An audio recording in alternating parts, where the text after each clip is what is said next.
अरे बनल गाँव के बिगड़ल छौड़ी अइलस हमरा गाँव। पाव के पायल ऐसन छन कवला कि गह गह करे हमरा गाँव।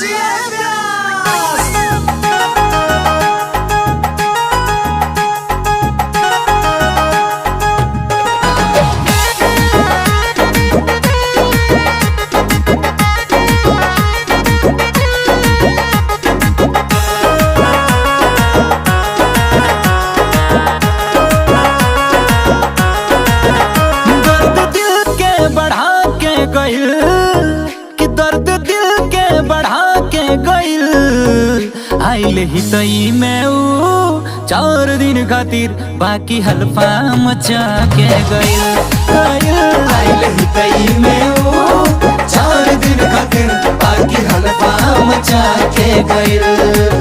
कि दर्द दिल के बढ़ा के गइल, कि दर्द दिल के बढ़ा के गइल आइल ही तई में ऊ 4 दिन खातिर बाकी हल्फा मचा के गइल। आइल ही तई में ऊ 4 दिन खातिर बाकी हल्फा मचा के गइल।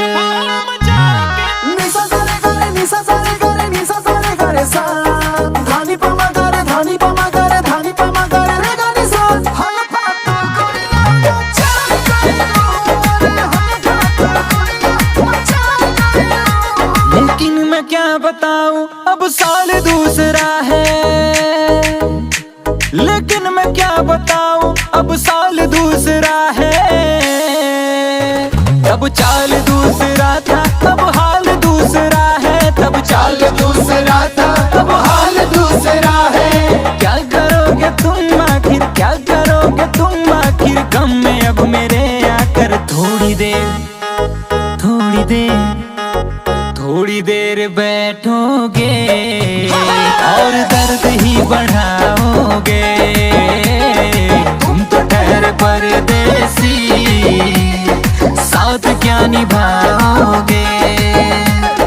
तुम तो ठहर परदेसी साथ क्या निभाओगे। तुम तो ठहर परदेसी साथ क्या निभाओगे। सुबह पहली गाड़ी से घर को लौट जाओगे। तुम तो ठहरे परदेसी साथ क्या निभाओगे।